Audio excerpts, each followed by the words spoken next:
Welcome to Season 4 of the Predator Podcast. Presented by Dark Knight Outdoors, our first choice for quality thermal optics. If you're a predator hunter or wanting to become one, you're in the right place. Here's your host of the Predator Podcast, Drew Schlim.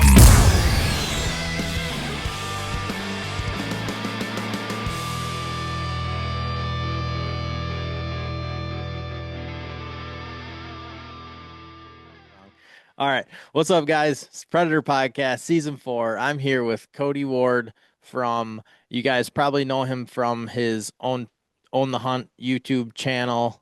He is out on the East Coast. I've had some requests for some East Coast guests lately, too, so this worked out good. Cody, thank you for coming on, making the time to join me. I know we're both super busy and you got a lot on your plate, so thanks for finally making it work. And I was bird dogging you for a while, but I'm glad I got you on, man. Thanks for joining me. Yeah, no problem, Drew. Thanks for having me, man. Excited. Give us a little rundown of you. How did you get into hunting, predator hunting, and what brought you to eventually starting a YouTube channel? All right. Wow. That's a lot in a nutshell. I guess let's kick it off. First off, I'm up here in Maine. So I live in Maine. I'm born and raised here in Maine. Always been into hunting my whole life. My dad brought me up around deer hunting, grandparents, deer hunting. So that was my, I would say, gateway into hunting in general. And then I never really like took a huge interest in hunting or different types of hunting until I was probably about early 20s, I would say. Had a little bit more freedom on my own. Just, wanted to get out and do things outdoors. So I started hunting more heavily, I would say, trying to find seasons that, I wasn't typically hunting in, turkey hunting. Started doing some waterfowl with some friends of mine. I'm not very good at waterfowl hunting, by the way. So I take full advantage of the friends I have that are good at it, and I go with them when I can.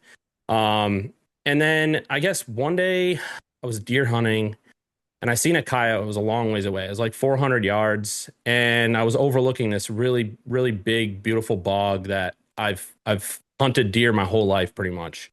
It's not far from my home, and it's not far from the home I grew up in either. So I still have access to it. And one day I was sitting over this bog and I seen a coyote like 400 yards away. It wasn't like directly across the bog, but it was kind of around the side of it. And I was like, man, haven't seen shit all day. I'm gonna call that coyote in. I had a adjustable reed deer call. Yep. And I was like, I'm gonna throw it up as high pitched as I can get it to sound kind of like a fawn, maybe in distress or something. And I just started playing with it, and I made some what I would say were pretty decent sounds. I would think like a predator would give that a shot. And that thing heard it. Definitely heard it. I got a visual reaction out of this thing, and it wouldn't give me the time of day. Wouldn't come. It kind of stood there, listened, looked. It definitely didn't see me. Maybe winded me. I don't think it did, but just left. And I was like, what the heck, man? How does that animal even know like I'm not a real, prey or something? Anyway, so from that moment on, I was determined that I was going to try coyote hunting, specifically because A, I didn't want the coyotes in that deer hunting area, and B, like, if I couldn't call it in then, to me, that's sport, right? Right. Game on, right? Challenge accepted, because I want to try it. Yep. So that was how I started even on the idea of hunting coyotes. And that was probably about 6 years ago now. And I bought my first night optic, so I guess I should tell you, in Maine, you cannot hunt coyotes year round at night. Okay. You can hunt them during the day year round. You have a night season. We do. Okay. Yep. And so anytime deer hunting is allowed, you cannot night hunt coyotes. Yep. So our coyote night season closes August 31st and it opens back up December 16th. Gotcha. So there's a few months there where we can't hunt coyote at night. And coyote are the only animal we're allowed to hunt at night in Maine. I think we might have a nighttime coon season, but I think you have to use dogs for it. If I'm not, I might be mistaken on that, but anyway, it's pretty much just coyotes. Like, we can't kill fox, we can't kill bobcat at night. It's just coyotes. So after the deer season, or I guess right before it ended, I started looking into some different gear I could get to get me into the night game. And I bought, I didn't know anyone, by the way, that was doing this really. So Yep. I kind of I was at my own, I guess I was just Googling stuff, right? I didn't really have much to go on. And probably some YouTube as well, like looking up some YouTube stuff. It wasn't as big, I would say, then. Like 6 years ago, it has changed so much Yeah. in that time. Yep. But I landed on an ATN Right. X-Sight 4K Pro, which actually was an awesome night vision optic at the time. Like, Yeah. great optic. Bought an upgraded IR light, and then I quickly learned that there was even better IR lights. So I landed on a Sniper Hog Coyote cannon. That was a game changer. And it took me 6 months to kill my first coyote. I'm not really ashamed to say that. Like, for the people out there that are like, man, I'm struggling. I don't, just put the time in, man. It will happen. And you might ask yourself why it even happened when it did happen, right? I think the first one I ever killed, I was calling for maybe 30 seconds. Yep. And this double came in. I only got one of them. Had some rifle malfunction issues at the time. But anyway, got that first coyote of my own killed. And it was like, okay, I'm addicted. Like, took me 6 months to get there. And I'll be honest, I was defeated. Like, I was really, what am I doing? It's freezing cold out here. But I got one on the ground. And that was a huge, like, moment for me. Yeah. So that's really how it started. That long. I mean, you had to been like relieved, excited, like all the things. Yeah. So many. Did you call many in and not kill them or miss them? No, or just no. Never called them in, to my knowledge, right? I might have had some hung up somewhere, and maybe not seen them. But to my knowledge, I never. 6 months, man, is what it took for me to call a coyote in and kill it. Now, hunting coyotes here in Maine is very different, I would say, than a lot of places. We have a ton of woods, right? Yep. So lots of forest. These coyotes live there. You don't see them, right? People aren't seeing coyotes during the day here. They're typically not an issue, right? We do have some that bother cattle, like farms and stuff. They'll bother their calves, and occasionally you hear about the neighbor's pet that went missing, right? But for the most part, they're not a big issue here. And we just don't have the same, I would say, population of them either. So couple a low population with tons of forest for them to live in, very difficult to get them out of that habitat where they want to be into an open cover, like open field, to get a good shot on them at night, right? So we have a couple things working against us. So I'm not honestly surprised it took me that long. And that's why I stuck at it, because I really wanted that to feel like I succeeded at it, right? I worked hard. Why quit? So it's funny. A good friend of mine's a deputy, like he works for our sheriff's department. And I called him immediately. I was like, dude, I got one down. And he was super happy for me. He happened to be on shift, working a shift. And he comes over in his cruiser and checked it out. And we talked for a while. And it was just it's cool. I mean, he knew how hard I had worked for it. And that's why I called him. But yeah, now it's like, I'll never forget that coyote. It's cool. So yeah, a lot of fun. And since then, man, you've kind of followed a little bit. It's just been an evolving addiction. And I would say addiction is like the perfect word for it. Yeah, no, for sure. When did you get a thermal? Oh man. So I think I hunted 2.5 seasons with my ATN. I met a friend named Brandon, who, if people who are listening have watched my channel at all, Brandon's in pretty much all of my hunting episodes. We hunt mostly exclusively together. We've built a good rapport with each other. We trust each other, which is a huge piece of night hunting, right? You got to build trust. You got to know that person's, acting in a safe manner at all times. And, it wouldn't take much for an accident to happen, right? Especially like we're taking rifles, we're putting them in the truck, sometimes facing, opposing each other. We try to be as safe as we can. We don't, we try not to muzzle each other, anything like that. But at the end of the day, it comes down to true safety, like unload every single time before you even go to put that rifle in the truck, things like that. And so we've built a really good relationship there. He's got a lot of hunting ground in a completely different county than I do. So that works well. We share our ground. We're able to split time pretty well. So I met him, believe it or not, at a cornhole tournament Nice. of all places. And I walked right up to him and I was like, "Hey, I feel like I've seen you on a coyote hunting Facebook page, a Facebook group." And he was like, "Yeah, you probably have." He was pretty didn't want to talk to me at first. I think he was like, "Yeah, here's another coyote hunting guy, like wants to pick my brain and take fields and stuff that I've, worked hard to earn over the years." But we got talking and we just formed a good relationship, became pretty good friends, and now we basically hunt exclusively. And so him and I both had ATN 4K Pro night vision scopes. We both did. And it's funny because at the time they were the best thing for us. Like, we could ID coyotes so far with our sniper hog lights. Actually, he's the one who kind of got me into sniper hog lights. He had one, and I looked at the difference between mine and his night and day. So went that way. But him and I both decided kind of mid-season one year. I think it was like 2021 or I think 2021. We both decided, let's get into the thermal game. Like, let's get into this game. I think what was happening was we were getting a lot of backwash from our IR light on things, brush, snowbanks. We had some unfavorable situations. So we both got a thermal. He got I believe his was an AGM adder, the very first one.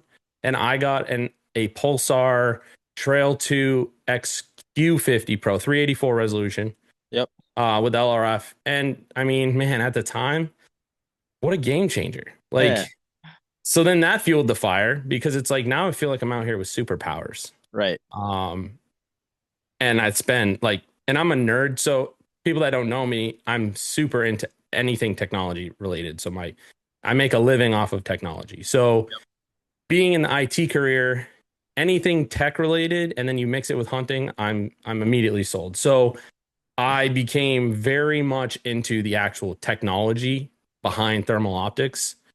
And then I kind of started reviewing them. And that's what's really led me to, I would say, where I am today. Not from like a success standpoint, nothing like that. Just it's really pushed my channel in a very specific direction that I kind of never saw it going, to be honest with you.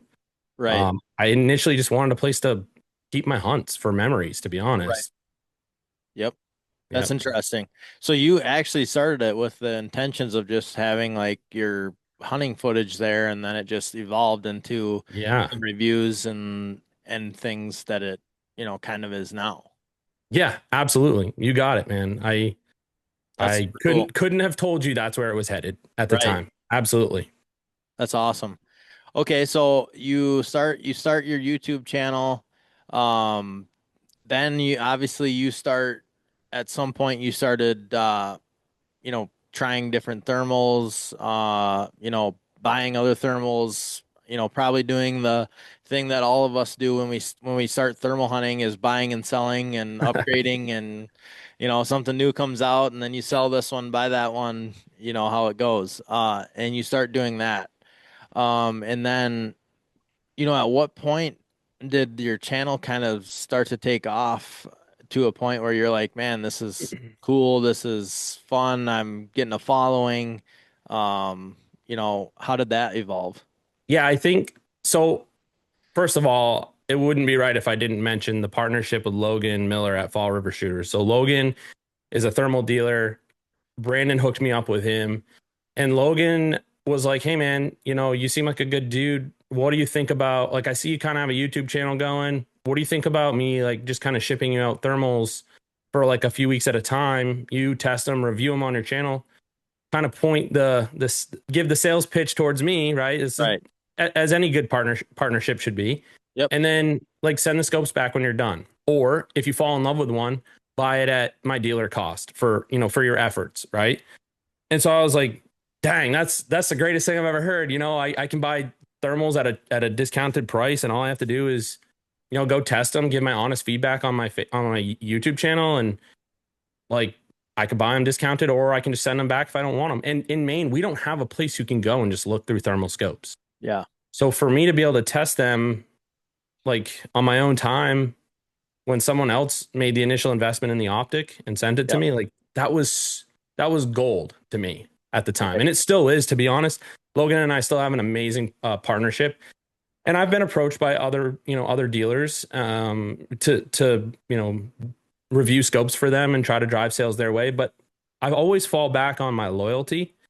So I'm a pretty loyal person, and I feel like you should never really forget where you started. And to me, I put a lot of value there.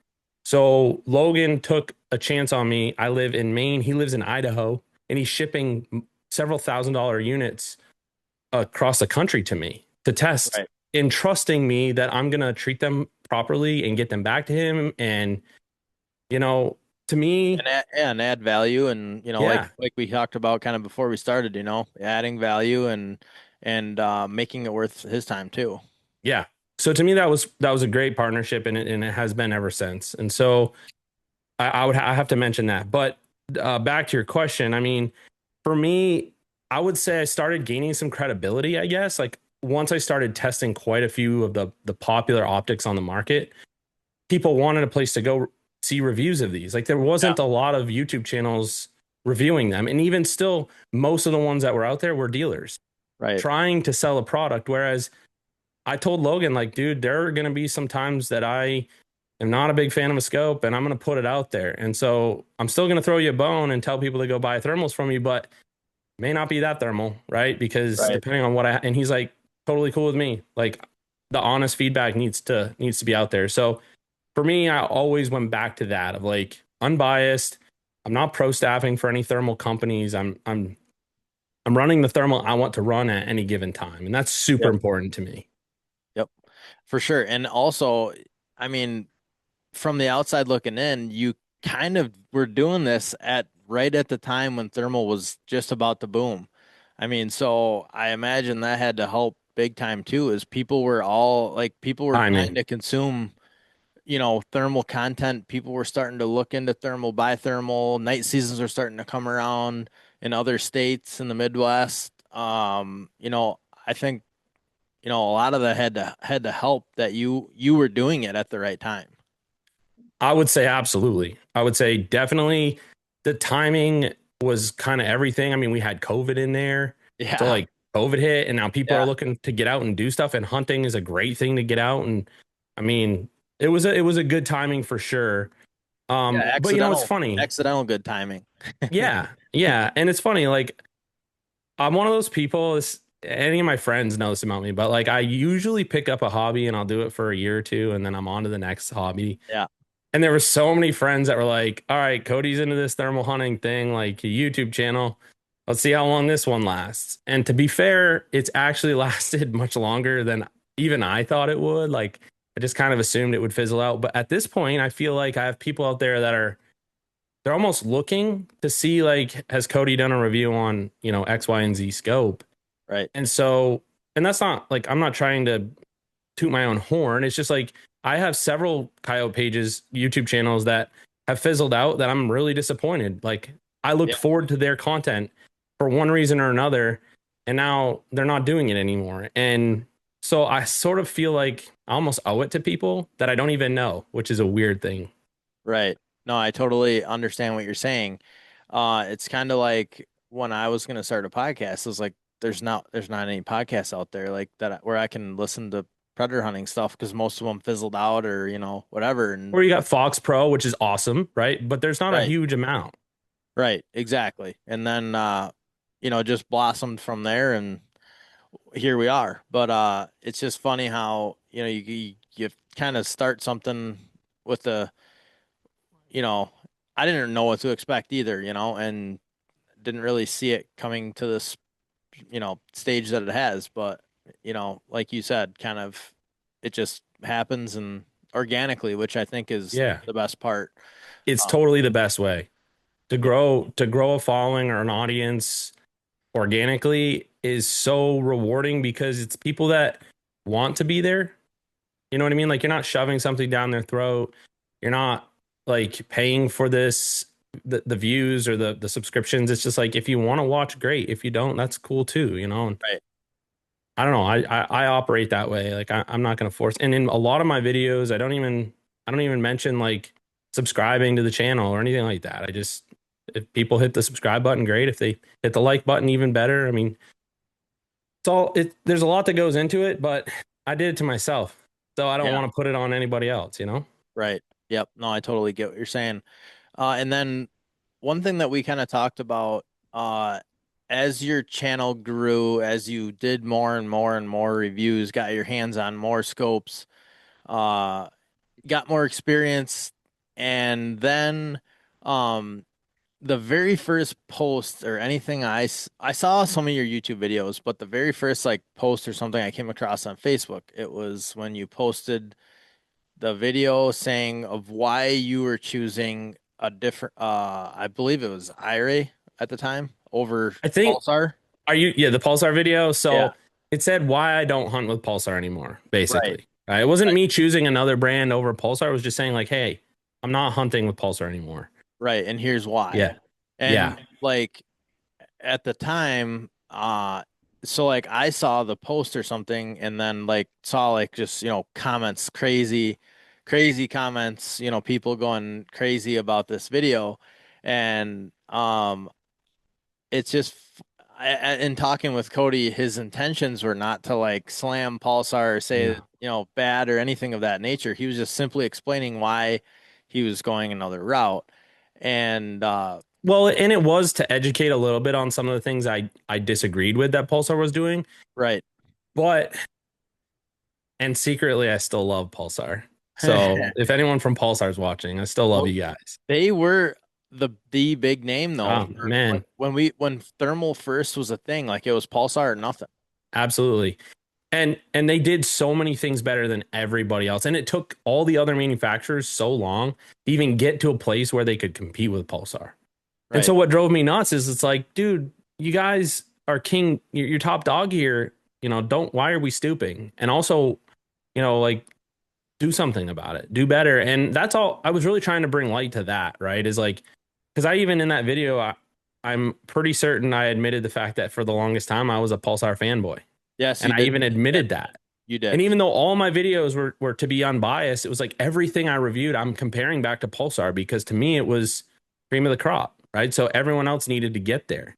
And then we Right. got to this weird point where it was like, geez, man, this some stuff is actually starting to surpass Pulsar in the at least in the image quality department. And there were still things people other brands needed to figure out and be better about. Like for the longest time, it took a lot of companies to figure out how to get their reticle to center after Yeah. you zeroed your scope. Yeah. So you buy your scope Yep. to set the reticles in the center and then you zero Yep. it and it's like way the Yeah. hell over here.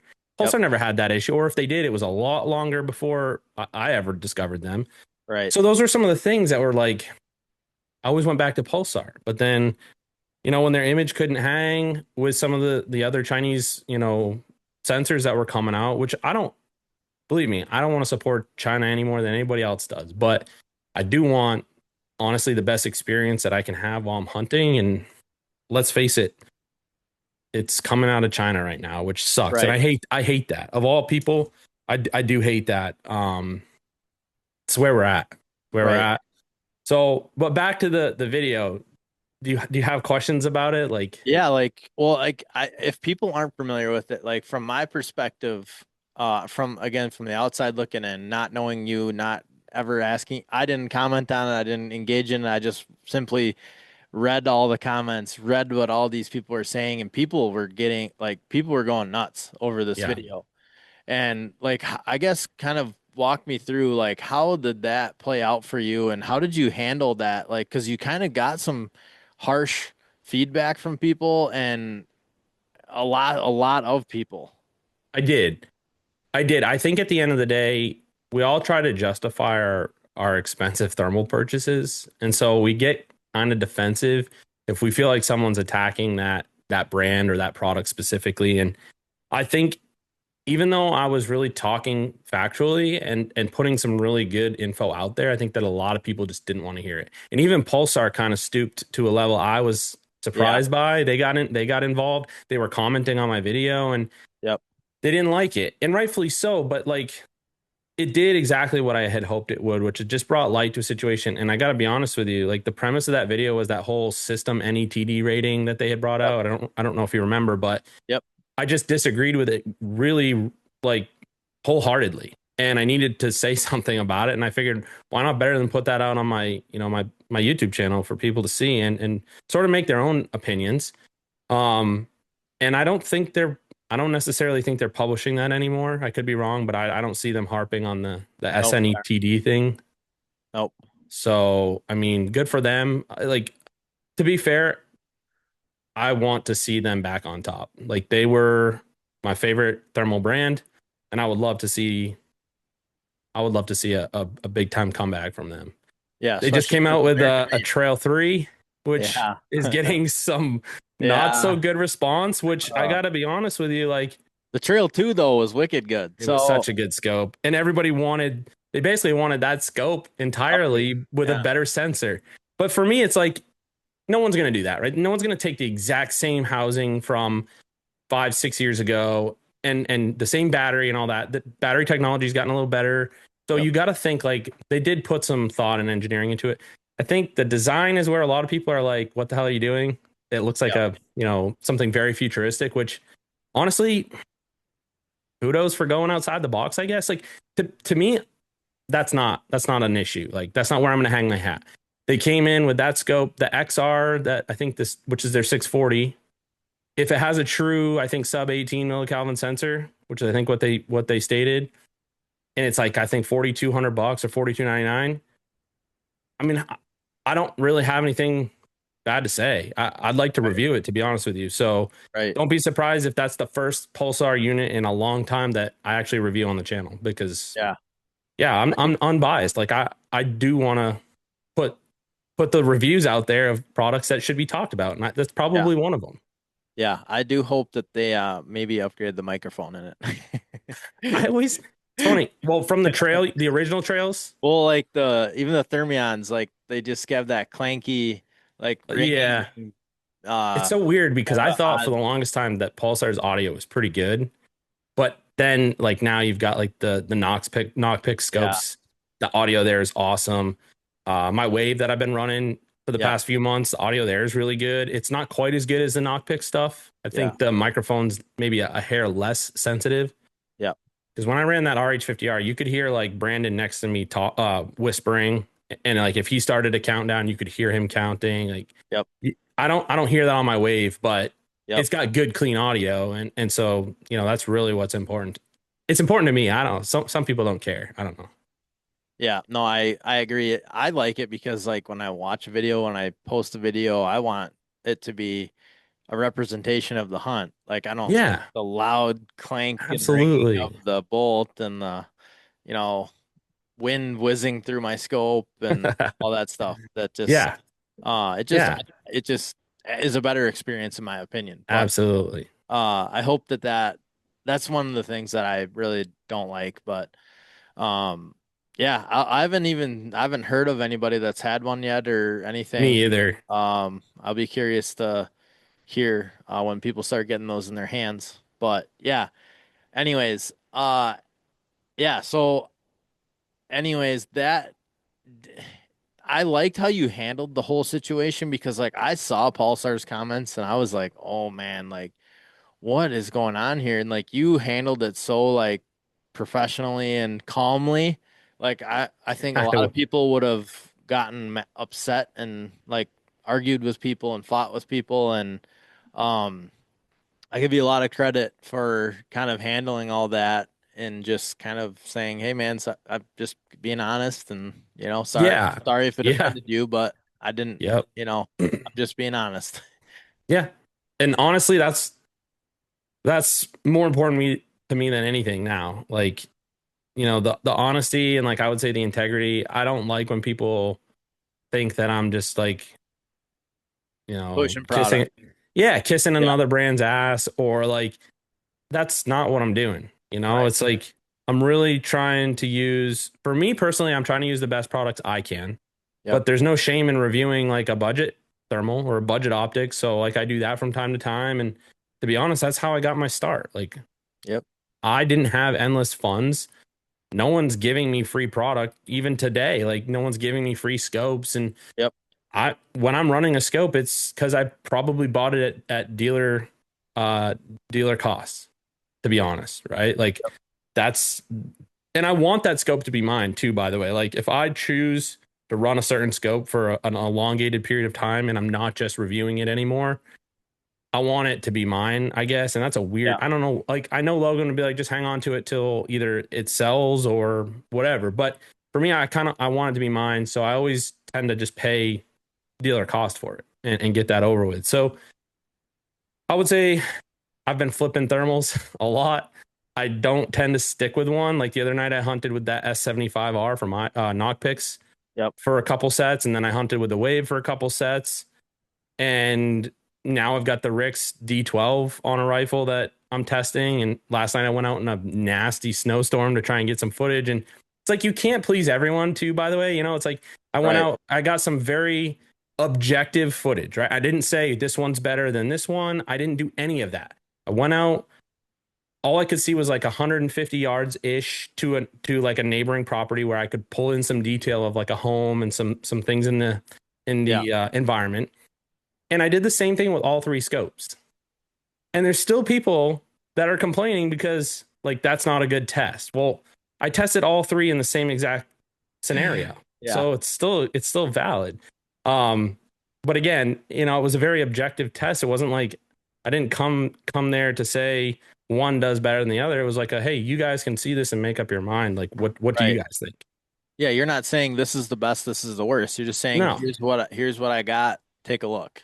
Yeah, and when people reach out to me, because my inbox is full of people asking me for opinions Yep. on different thermals, when they reach out, I ask the questions. I don't just go, well, this is what you should get. Right. This doesn't help anybody. I Yep. ask the questions like, what are you putting it on? Where do Yep. you hunt? What's the weather like? How long do you plan to hunt? Do you want to have good battery life? Do you not really care? Is a few hours good enough? Like, I still ask the questions. At the end of the day, I might land at the exact same scope I would have recommended to them blindly, but Yep. you just never know. Like, so yeah, I mean, and I take the time for most people to go through those questions and answer them. Yep, me too. And sometimes I feel annoying because like I feel like they are Like just you're looking for bugging an them. answer. Yeah, like they're just looking for an answer, and I'm like, Yeah. but There's so much to consider. what's your budget? And sometimes I'm like, sorry for the questions, but like I just want to be able to give you an accurate, recommendation. I don't want to Yeah. just say what I think. Like I want to know Right. what you need or what I Yep. think you might need, not just what I think, Exactly. Do you sell thermals? I just same thing as you do. Yeah. I just Work with a dealer. work with the dealer, and Yeah. that's why I don't have a brand affiliation. So I'm able to, which I like because I'm able to give honest, Yeah. feedback on different brands. We sell all the brands, and I've got a great working relationship, and yeah, same thing. But I just don't like to just say this, buy this, Yeah. buy that. Like I would rather Yeah. just point people in the right direction as best as I can. But Absolutely. I like the ones where people are like, "Oh, I'm sure it was 90% humidity and foggy in that video." I'm like, "No, it was. Like I could see 50 yards. Like I don't know what Yeah. like I'm being honest about the condition. Yeah. I'm not trying to justify that it's a bad image or something. I'm saying most of the time I'm saying it's an impressive image for what The conditions. conditions are. It's so hard to prove those conditions. Like you can't, so you just have to take people's word for I it. know. I don't even typically, to be honest, I don't even typically put like a relative humidity or temps or anything because it wouldn't matter what I put. People they would say otherwise, right? Yeah, exactly. So I don't even really put that in mind, unless like last night I was clearly out in a winter snowstorm. You Yeah. can hear the snow, like the hail, sleet coming down, hitting the optic. Yeah. Yeah. You posted it, right? Yeah, last night on my Facebook. I saw that. Yeah. I think it got shared. I think it got shared a few times too. So you might have seen a share. Yeah, But I saw it. yeah, just trying to be super objective. I mean, here's the thing. Like I was comparing a $5,000 optic against two $8,000. One's 8,500, one's 8,000. And it's like, Yeah. I don't know, man. Like I didn't put anything out there to be like one's better than the other, but it's hard sometimes for guys to justify the money. Yes. And so when you can give them apples to apples comparisons of different optics and in vastly different price categories, to them, sometimes it becomes a very easy decision. And you don't have to tell them anything else. They're like, this is the one. Yeah. I can save $2,000 and get this one and it performs like that. Yeah, that's my scope. Yep. And that's cool with me. I've had that conversation with numerous guys. It's like, okay, yes, this scope is very nice, high end, great. This one is maybe a step down. It's still high quality. Like, so now you have to decide, is that $2,000 Right. or that $1,000 worth this little bit or this feature or this, Yep. whatever. Like some people are like, well, I want the best of the best, and some people are like, oh, dude, no, I'm gonna save the money and Yeah. get that. Yeah. I've And a had lot of that. these people don't have the intentions of just swapping scopes every year or every other year either. So they Yeah. want their money to go, further than most. So you got to consider that too, Yeah. be realistic. Most guys aren't just flipping scopes like we are, getting Right. into a new scope every year or every other year. Right. Let's talk about that wave. Those wave Yeah. optics a little bit. I personally have zero experience with any wave thermal. I've never even seen one in person, I don't think. Um, Give us the rundown. What do you like? What are you running right now? As far as the wave optic goes, I know I've seen your videos with them. I've thought they look very good. Um, yeah, give us the rundown. So I just posted the longest review I've ever posted on my YouTube. 41 minutes. But to be fair, I did a new rating system at the end of the review video, which kind of elongated it. So, give or take 10 minutes or so is kind of what the real scope review is. Here's the thing though, like I gave it a little more time and attention because it's a new brand. Yep. And a lot of people are skeptical of that. And so am I. Like rightfully so. You should see my freaking email. I got Chinese companies out the wazoo going, "Can we send you this, blah blah blah scope for free to review?" And it's some Chinese, like you can't even pronounce the name. Yeah. And my answer is no. Like Yep. you cannot. I don't want your free product like in return for a review because I spent a lot of time and effort making these videos. And the other thing is you have no credibility. Yeah. Zero. So if I go reviewing this product, I lose credibility because like, why is Cody even giving that the time of day? So I'll pretty much stick with our bigger brands that we know and we've come to trust. And so for me, Wave was like, actually, it's kind of funny you brought up the Pulsar video because the day after, I think, is when I met the guys from Wave. We had a phone call. They didn't really know me from Adam, but they liked the Pulsar video. And they were like, "Hey, we like the way you roll. You don't sugarcoat it. Would you be interested in checking out some of our thermals?" And I was like, "I've never heard of you guys. Like, I've heard a little bit, and I'm interested in hearing more."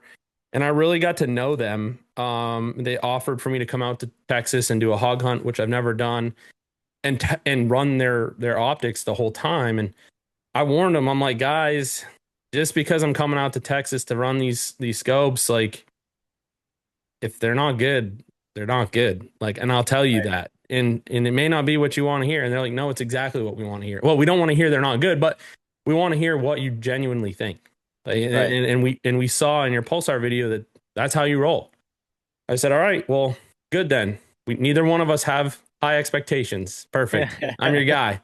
So I go out there, man, and dude, I got to see Texas weather, a very good representation of Texas weather, which is some days it's 90 and then the next day it could be freaking 40 and sleeting. It was wild. Yep. So I got to see their scopes in a huge array of weather conditions, which is cool. And man, they just impressed the crap out of me. And those were older models, like their very first models. They had small displays, like 1024 displays instead of 2560 displays. Yep. They didn't have LRF.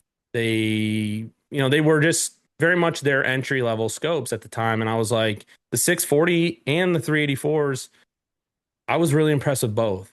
Their audio was good. The app was sweet. I had a great time there. I learned a lot.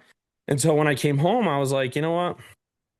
I enjoyed that scope a lot. So I got my hands on one, the original Atris 650, and I ran it for a while before I reviewed it. I think I ran it for 3 months steady before I put out like a real review. Yep. And that was the first model. And I did that because I wanted to make sure I wasn't coming into a review prematurely and saying good things and then finding out this thing has failed me in numerous ways down the line. I didn't want that to happen. So I did the due diligence, put in the time. And I've done the same with this new Atris 650 V2 with the LRF. Massive upgrade from the original. So 2560 display, huge display. Yep. Some would say too big because you do have to get closer to the diopter than most thermals, but it's because of the way they didn't like do a true round display. They rounded the corners, but it's still kind of a square display. So to see it all, you do have to get closer. I think you're probably going to be 1.5 or so, 2 inches from the actual diopter to see the full screen. Anyway, and that's been a complaint from some people. So I addressed that in the review. Like to me, that is an issue. Image quality is really, really good. What's weird is this might be the first scope that I think the video output is actually a little bit better than what you see in the scope. So usually you're like, dang, that video looks great. We know the scope's going to look even better. That seems to be the opposite here. Yeah. And that's not a good thing because now you have people watching a video. They think the video is going to be worse than the scope. They get the scope and the scope is worse isn't the right word because they're both very good, but different. It's different. So that's weird. I know that I know Wave's playing with some stuff I saw one of your comments on something somewhere about that. Maybe it was on the review video or maybe it was on your recent you did like it must have been from your review video that you just I think I saw like you talking to somebody in a comment about that and I was trying to figure out what you were meaning by that. Yeah. I was trying to make sense of it in my head. I'm like, wait, is he saying that the video is better than what it looks like? Because that's not normally the case. Right. Normally it looks better and then the video is not as good as what you see in the optic. Yeah. So that's interesting. I think it might be slightly inverse in this case. So that's weird. Is there a reason for it? Do you know, or is it just because of the way the algorithms work? I think the reason is because we're looking at a 2560 by 2560 display. Right. So the resolution of that display is much larger. Even though it's a small little screen, the resolution is bigger than what you're looking at it on, like maybe your computer screen or your phone or whatever. The resolution is smaller. It's different. So I think the video is able to look better on those screens than it is on your 2560 display, because what happens is in order to take an image that's a 640 by 512, because that's what the resolution of your sensor is, 640 by 512. So in order to make that resolution stretched to 2560 by 2560, you have to do like upscaling, which is a digital algorithm to take pixels that are next to other pixels and duplicate them to make the image the same at higher resolution. I think what's going on here and this is just me being what I know of thermals and just technology in general. I believe it's an immature algorithm that's building the image on the display you're looking at, meaning it can get better. And I know this, and I know Wave is working on this with the manufacturer to say like, hey, this is what people are seeing. How can we improve this algorithm? So I wouldn't be surprised if we see something come out from that. But, the scopes are awesome. Yeah. I feel like I'm like saying things that would make people be like, oh, well, the image isn't good on the scope. That's not the case at all. It's just I think a little bit better on the video. Yeah. To be honest, what's going on in my head is like I would love for my videos to be better than. I know, because that's where you put them out. People see them, and it's like usually the video doesn't do the scope justice. Yeah, nobody's gonna look through my optic. Everyone's just gonna watch my videos. Right. So. Exactly. It's so weird, man. Some of the mindsets we have, but they're all justified. These guys spend a ton of money on this stuff, right? Yeah. And at the end of the day, we all try to justify our purchases, right? Yeah. It is what it is. And I think all I can do is my part in helping people with the information I have Right. and put that out there. And that's all I'm trying to do with my videos, my reviews. Funny because I love hunting a lot. It's definitely a passion of mine. Um, but sometimes I feel like the thermal reviews sort of cloud my hunting time.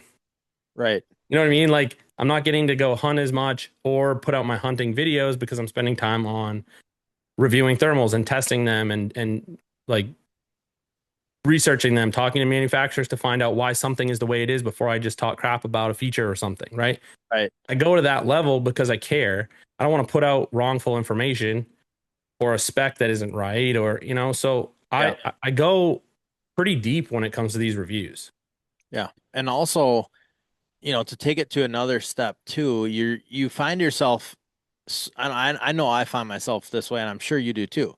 You find yourself going hunting because you need to review the scope, or you need to, oh, I haven't gotten, any content for a while. I need to go out and, you feel like that almost like pressure to perform, pressure to put out content, information, whatever. You have people, I'm sure you have people in your messages. Hey, what are you running? Where your videos been? Yeah. Why You aren't you bet. hunting? It's Yeah. like, Why I'm aren't, hunting, man. yeah. Yeah. So I'm Yeah. sure that you feel that too. And sometimes I've had to catch myself like, okay, like the videos and stuff will come. Like, Yeah. This yeah, is about what I enjoy doing. I want to have fun doing it.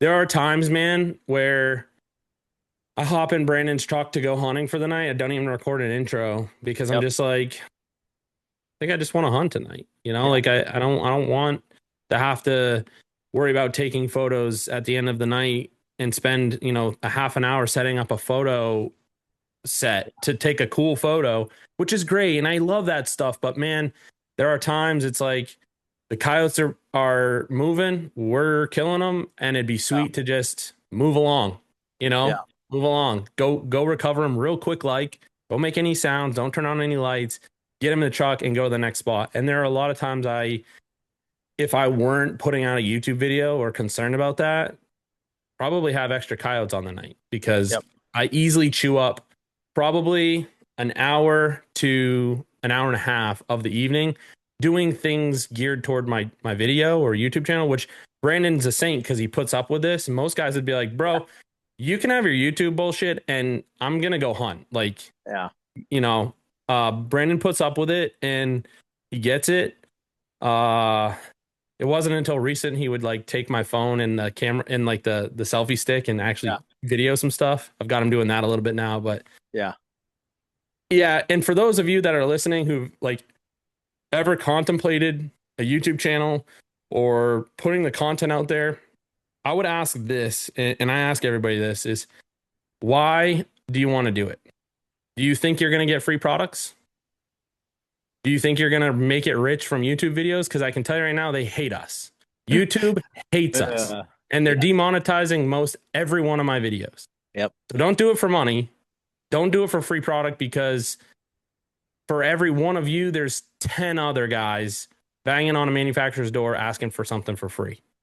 And what differentiates you from the other guy probably isn't much. So yeah, you got to ask yourself that. So you got to be willing to make an investment in yourself, have some drive and motivation, and do it for yourself, not because you want money, not because you want free products. None of that. And I yep, don't do my channel for any of those reasons. And I think that's probably why I've been able to stick to it as long as I have, because yeah. I didn't come into it with much for expectations. Yep. I 100% agree with you with everything you just said. You hit the nail completely on the head. I have a really good follow-up story to this that I've never told before. When I was younger, I used to be really into whitetail filming, filming hunts, filming whatever. And I filmed with Midwest Whitetail for a handful of years back in the day, and I had a conversation one time with Zach Fehrenbach and Aaron Warburton, two of the hunting public guys now. Very well known, super down to earth, great dudes. And I'll never forget when I was talking with those guys, and um, Zach said to me, what do you like to do? And I said, well, this is like, I'm in college, like, didn't really know what I wanted to do with my life and, kind of in that stage. And he said, what do you like to do?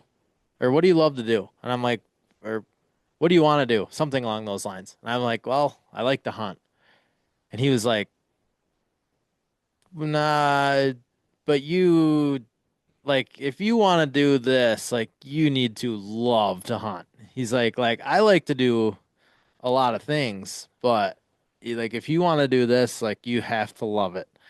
And that, at the time, I was like, man, that was weird. And then, like, as I like maybe later that day as I got home or shortly thereafter, I was like, man, he was so right. Or sometime down the road, I realized, like, holy crap, he was so right about what he said.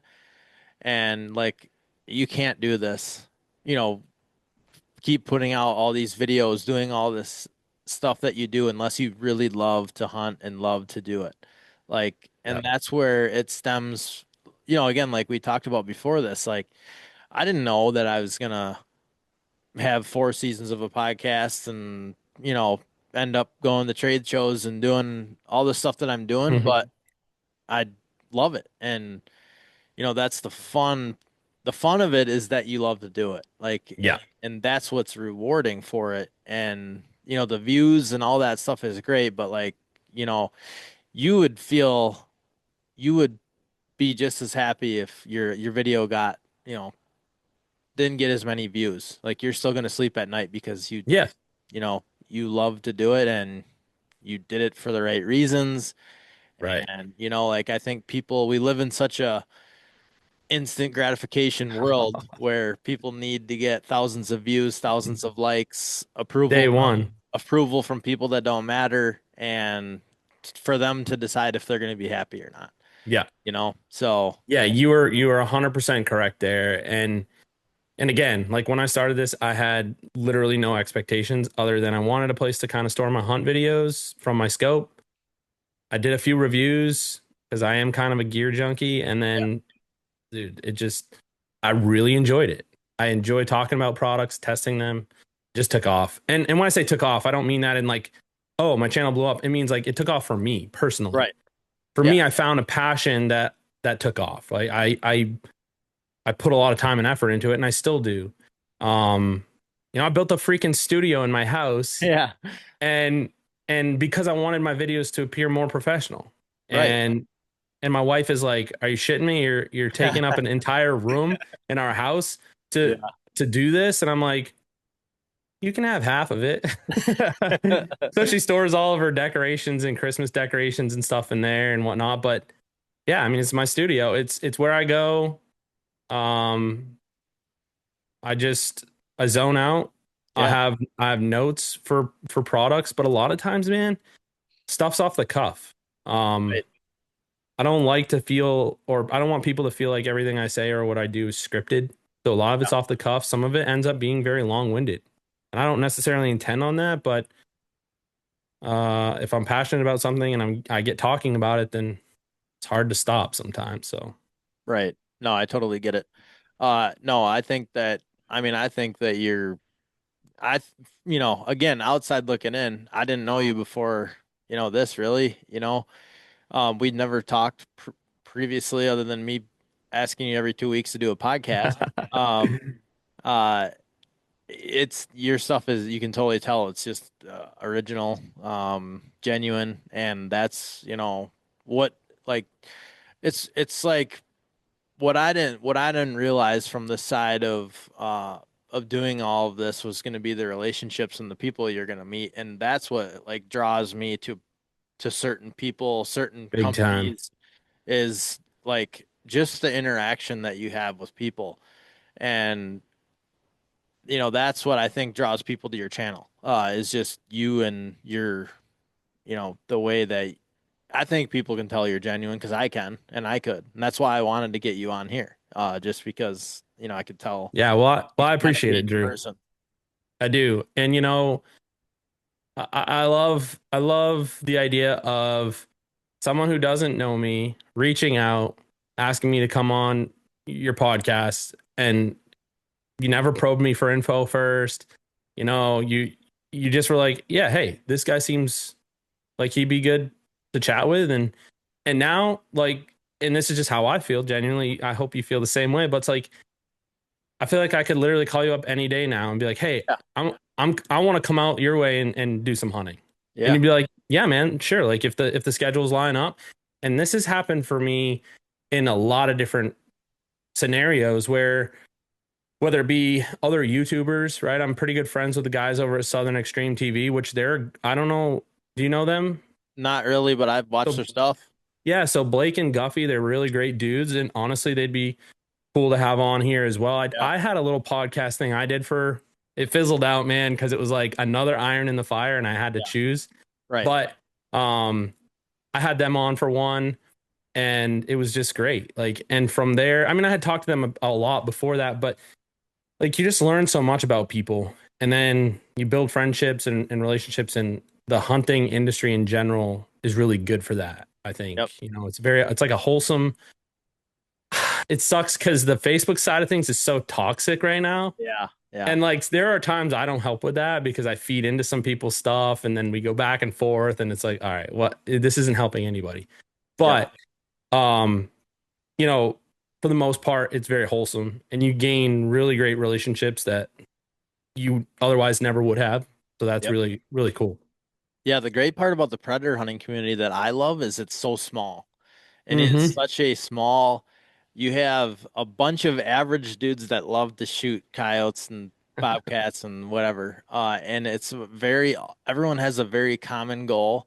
Regardless of whether someone runs a different collar, a different scope, a different, you know, likes the different caliber than I like, it seems like everybody really comes together over just, simple, love for the sport. Uh, there's not very many people that are getting rich predator hunting. Most of us are all just simple, normal dudes. And what's funny, I viewed some of these guys as just like idolized people and thought they were famous, and which they are, but and then you get to talk to them and realize how just down to earth, cool Yeah. dudes people are, and Yeah. I mean, that's like, what's so different about predator hunting, I think, than most other, avenues of even whitetail hunters and, yeah. you know, of that. Because that's a massive industry. Like there are so many people doing that. What's crazy too is like we all have a similar mindset. We're all nuts. We're going out. Yeah. Most of us in the freezing cold. Some of the Yeah. southern guys they don't know what that's like. But freezing cold and it's nighttime. You got to work the next day.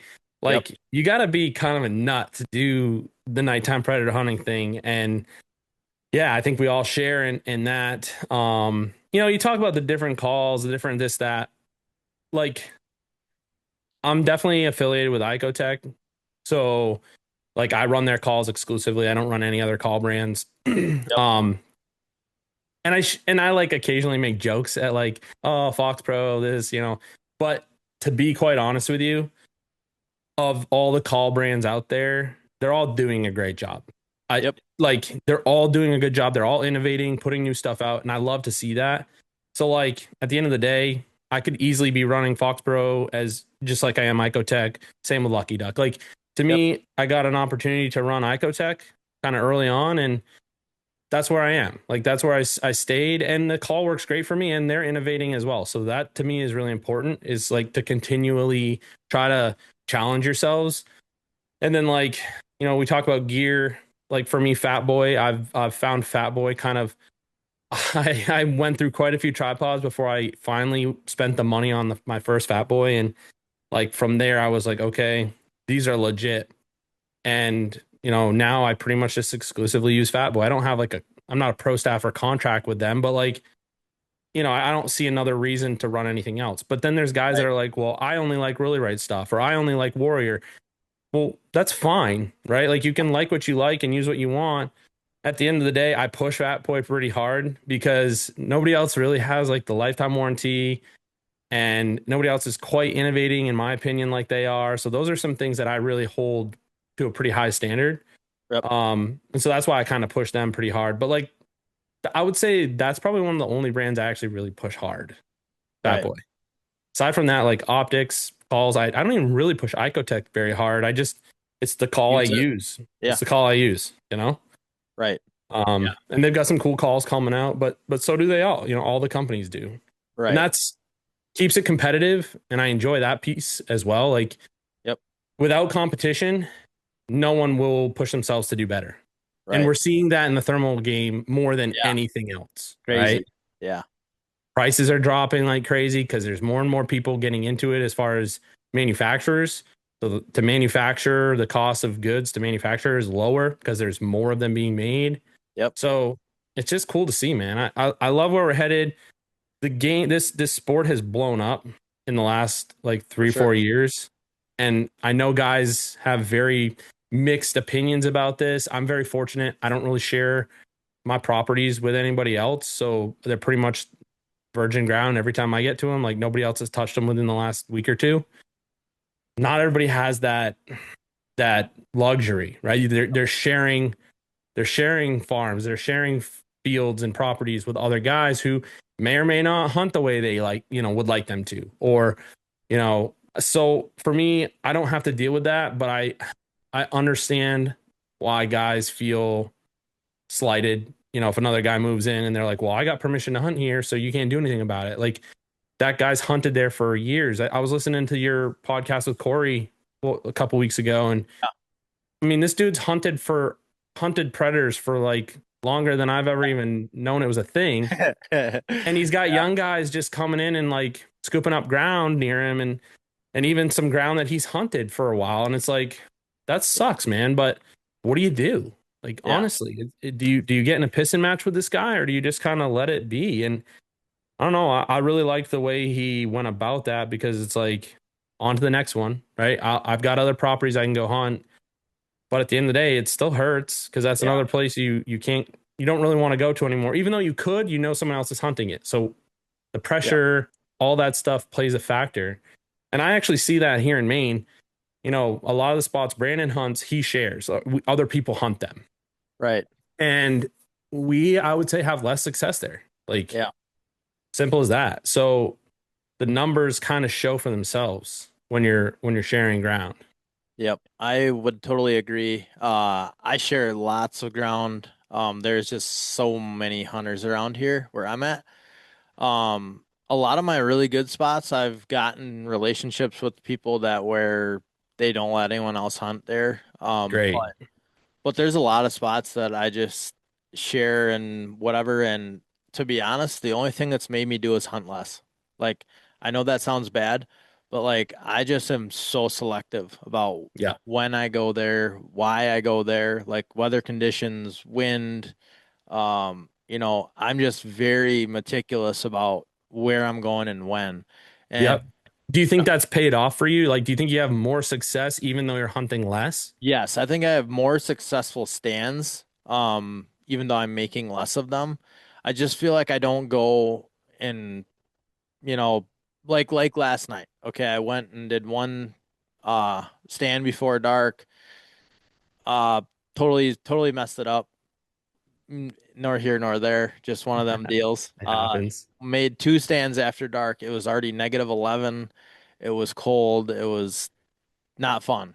I heard some a long ways off on my second stand, and I was just like, "Nope, I'm going home." Like, I just sometimes, like, I You think can feel it. A lot of people, I think, don't have instincts. And like, I feel like that's one thing that I do have that is very much a strength of mine, is like, I just felt like, okay, like, it's not worth me going out and pounding spots tonight. No. Like, I'm not gonna, like, if I hit 10 stands, I might kill one. But like, I sometimes feel like I do more harm than good. Doing that. So like, I'll pull the plug. Be like, okay, just go home. Yep. I'll come back another night when it's happening, or when it's better, or when, they're more active, or a different time of day. I talked about it a lot. Was what I really started to do when hunting really started to get crazy around here, was I started hunting at 2 a.m. until daylight. No one else was doing that. No one does that. Yeah. Nobody was doing that. Like, I have buddies that would want to hunt with me, and I'd be like, all right, this is when I'm going. I'll pick you up at 2:30, and they'll be like, no, dude, I'm not. Nope, I'm not doing that. But you probably saw a huge success rate. Yeah, we did, and never heard. Yeah. Like, And then I would go at 7 p.m. and then people would be in their skid loaders, people would be outside, I people know. dogs would be barking, like just like, and I'd be like, oh man, this is why I don't miss uh, Yeah. being out here at this time of day. Like there's just so much commotion and things It's compared to that early morning. it's funny you bring up like the whole like I'm just going home type of thing because Brandon and I live an hour apart from each other. So Yep. if we plan a night where we're gonna hunt, Yep. we one of us has traveled an hour. Yep. And there are many a nights that him and I know we're both thinking the same thing, like it's not gonna happen tonight. Yep. Right? The moon isn't great. The moon's not in our favor. The wind hasn't been in our favor. Like something about it, you can just tell, like it's not happening. Right on the first couple sets, you don't hear Yep. anything. You just don't feel it. I know for a fact him and I have both been thinking this and not said anything of like, we should just go the hell home. But we don't want to tell the other guy who just drove Yep. an hour, Yep. like, it's not worth it tonight. So I think we've only ever one time called it quits, like within the first one or two sets. The wind just picked up one night on us and it was blowing like 30 miles an hour, pretty steady to the point where at one point it blew one of our tripods over. Yep. Luckily, it was snow on the ground, so it didn't do damage, but we both looked at each other and said, "What the hell are we doing? Right. Like, let's go. This is ridiculous." And that was like the one time we did that. But to your point, like if we lived much closer and it wasn't as big Yeah. a deal, we'd just literally be like, "Tonight's not our night, you know. Like, let's try it again another night." Yeah, that makes total sense to me. I Yeah. mean, that's tough when you gotta, like, I'm lucky, you know, we have spots that we have to travel to too that are, an hour away, but like we would not go there unless like we were certain that the weather was good and like, it wasn't going to But do be. you have other sets you could do in that area, Oh or yeah, like we have, yeah, like it might be like 6 or 8 spots over there, but yeah, like we wouldn't drive an hour, like if there's a chance that it might be blowing 25 miles an hour. sure, yeah, yeah, You know what I yeah, mean? Like we're gonna make sure that it's worth going over there before yeah. we go. But like yeah, around here it's like most of my spots around home are within 20 minutes. My friends that I hunt with, like the farthest one lives maybe 3/4 of a mile from me. So like Oh wow. my dad lives 2 houses up from me. My friends all live close, like that I hunt with. So uh Sounds like you got it lucky. yeah, so like if we are gonna call it quits or we wanna be done, like it's easy for us to do that. Yeah, But I totally get what you're saying, like having to, if you guys are traveling to get yeah, places, like obviously you plan on going, you're gonna go. Like I totally get it. exactly. And we do look at the weather, but sometimes it just weird stuff happens, or Yep. you're just in the right, like a field that's just positioned just right, and the wind's just Yep. crazy, right? It's like a bowl, and so, but Or yeah, it's man, swirling or, whatever. Yeah. yeah, The numerous things that can happen. Yeah. What would you like? What is the hunting like for you in Maine? it's tough. It's hard to whitetail hunt here. It's hard to coyote hunt here. I don't really know why. Like, I watch these guys that go out and kill 5, 6, 7, 8 dogs a night in like Nebraska Yeah. or Kansas, and it's like that just doesn't happen here. Like, it straight up doesn't. We don't have tournaments because you're lucky to kill one, Right. honestly, in a Yeah. night. Um, like we just shot 4 the other night. That's a freaking bang up night for us. Right. I mean, just It, guys aren't going out and doing that. yeah. And we're not doing that very often. Occasionally, like we might have 2 to 3 nights a season where we shoot more than three coyotes. But I can guarantee you, we hunt pretty hard. And I would say we put a dog down 1 out of every 7 or 8 sets, maybe less. Yeah. And that's just tough. Like, Yeah. That is tough. if people are like, wait, you went out in like 10-degree weather for multiple hours in an evening and didn't even kill a coyote? Or you killed one coyote? And it's like, yeah, yeah. But that's just the way it is here. Nobody in Maine is doing anything better. It's not like we have guys here that are just slamming them, and we have guys that are just not. We Right. just anyone that's doing it pretty religiously like we are, they're I would say this, putting up 50 coyotes night hunting with a call. A lot of guys have pretty good success with baits here in Maine. Yep. Baiting's pretty successful here. But those guys, when I say successful, they're killing like maybe 10 to 12 dogs off a single bait in a season. Right. That's successful. For us, like calling, if you surpass 50 in a season, in an entire season calling, like you did really well. Right. So it sucks. Like there have been times where I'm like, I'm just gonna move. I love Yeah. this so much. I want to move somewhere where it's better, you I was know? just gonna say, have you traveled many places and hunted No, I coyotes? really want to. Um, I really want to go experience some of these places where you can just, I mean, there's coyotes everywhere. You Uh, should. You yeah, should, but the only thing that I will warn you on is it will ruin the it will hunt ruin for me. you. It will ruin me. I know it will. Yeah. 100%. It's like going out to guys that go out to Ohio and whitetail hunt. Yeah. The bucks in Ohio are nuts, and you can hunt them over bait, apparently. Yeah. Yep. Like you can't do that in Maine. Yeah. So we have big bucks, but again, we have tons and tons of woods. Yep. It's a super rural state. Killing a big buck here is very difficult. Right. Very difficult. Yeah.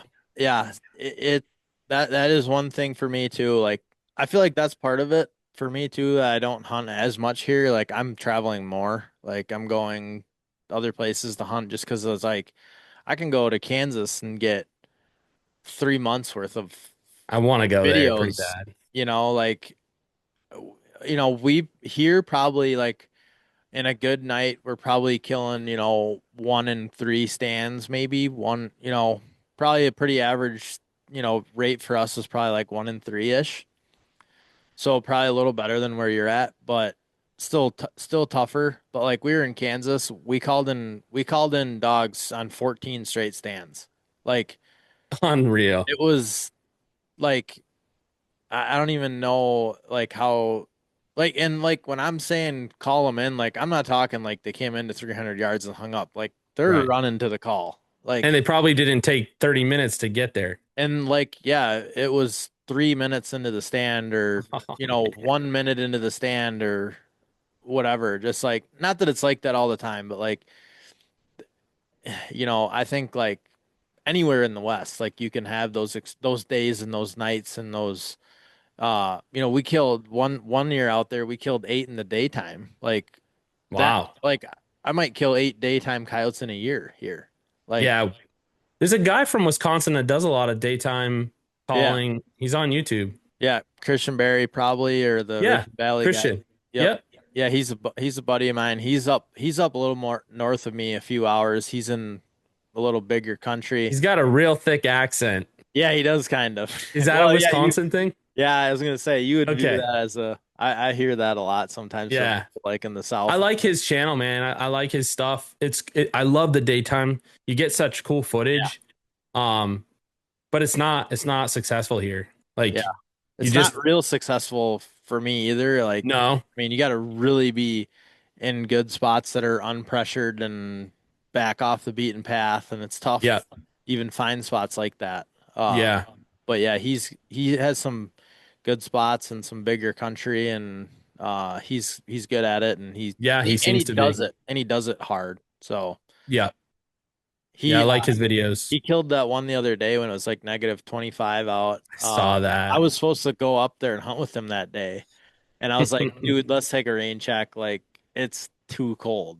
Like, He's like, and yeah, okay, sounds good. Then he yeah, goes and does it anyway. yeah. And then he should have, yeah, then he should have had a double, like, Yeah. whatever. But it's just Yeah. fun. But yeah, he goes after it and he's good at it. But yeah, Yeah. he's entertaining and good at it. And it's fun to watch people like that. Like, I give people a lot of credit, like, for being out there in that cold, Yeah. especially with the camera and batteries and I all know. of Well, that. yeah, carting all that gear out there and trying to like get the shot, get Yeah. the shot on video, but then also take the shot. I watched one, Yep. he shot I think a quad one day, quad or a triple, and he got every single one on video. Yeah. And That these triple. coyotes were moving quick, and I'm like, dude, that guy's nuts. He's doing Yeah. that all by himself. I know. Sometimes Pretty I'm like, cool. dude, I would have missed. Like I would Pretty have, cool stuff. I would have got so flustered and missed. Yeah. Yeah. Or I would have just said, screw the camera. Yeah. I would too. Yeah. Absolutely. I tried filming some of my whitetail hunts. Yeah. I'm not doing that. Yeah. I'm literally not doing that. I've never killed a big mature buck in my life, to be honest. And I'm not ashamed to say it. Like I just haven't. I'm not about to lose one because I'm trying to film it. You know what I'm Right. saying? So Yep, totally get it. yeah, I tried that. It's not for me. There's plenty of other guys doing that. So I stick to the coyote thing. I still deer hunt. I'm not a big trophy hunter. I tried it. I went an entire season, and I went empty handed, and I'm like, you know what? I'd like to have the deer meat. Like, Yeah. that's the biggest reason why I deer hunt, to be honest with you. So Yeah. yeah, I'm not really a trophy hunter. Yeah. Don't blame you. You can't beat venison in the freezer. No, especially younger deer. Like this last year, I shot a 4-point buck. I had super limited time to hunt, and he came out, and I was like, yeah, I'm gonna Yeah. do it because I went empty handed last year. I bought my tags. I put my time in. Yep. This is what God gave me today, and I'm taking my chance. So Yeah. For sure. yep. Yeah. So That's yeah, awesome, man. Well, I really appreciate all your time, and I know you're super busy, so I thank you for making the time to come yeah. on with me. Give people a rundown. Where can they find you? Where can they find your channel? I'll leave your stuff in the description below, but for those listening, where can they find you and your Yeah. So first of all, yeah, thank you, Drew, for having me. I appreciate it, and just caring enough to reach out and have a good conversation. So you can find me on YouTube, Own the Hunt on YouTube. I'm on Facebook. Tons of people friend request me personally, and I'm cool with that.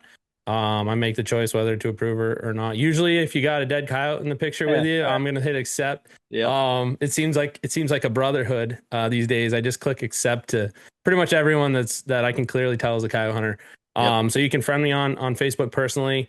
I also have an Own the Hunt Facebook. You can friend me there or follow there. And then I have an Instagram, own_the_hunt. So Perfect. yeah, You guys will have to check it out if you haven't. And I know there's some guys from the East that have been wanting to hear from somebody in the East. So hopefully those guys got a little bit of their fix. Maybe I'll have to find someone in the Southeast now that I got the Northeast. So yeah. And anyone that wants to try coming up to Maine and seeing what it's like coyote hunting here, yeah, I need to look up how long that drive is. it's a hike, man. But Yeah. I would welcome anybody with open arms, and I can't promise success, but yeah, it's always cool to give people a taste of like another, just another what it's like somewhere else, right? Yeah. No, I agree. I love going and just like even if it's not successful, like just experiencing other things, like Yeah, seeing what other people do, seeing how other people hunt, seeing how they call. Like I just love picking up little things from absolutely. people. Like there's always little bits and pieces that you pick up from people that you hunt with, and that's kind of my favorite part. And that's why I like talking to guys like you. You just pick up on little things that people do differently than you. Yeah, you You stick might a feather in your cap, exactly. And then all of a think of sudden, it. Yep. exactly. You just all of a sudden think of it at some point in time, like, ooh, I Mm-hmm. remember us Yep. talking about that, and then you can have it in your bag. So, Yeah. yeah. Well, thank you, and everybody will check you out, and we'll keep in touch. Awesome, Drew. Hey, nice to meet you. And again, thanks for the time, man. You bet, man. Thank you. Hey, take care. Thank you for listening to this episode. If you want to support the Predator Podcast, check out our great partners in the description below. Follow Drew on Instagram at Predator Podcast _Drew. Join the Predator Podcast Facebook community and keep up with real-time tips and tricks to keep putting fur in the truck. Until next time, shoot straight.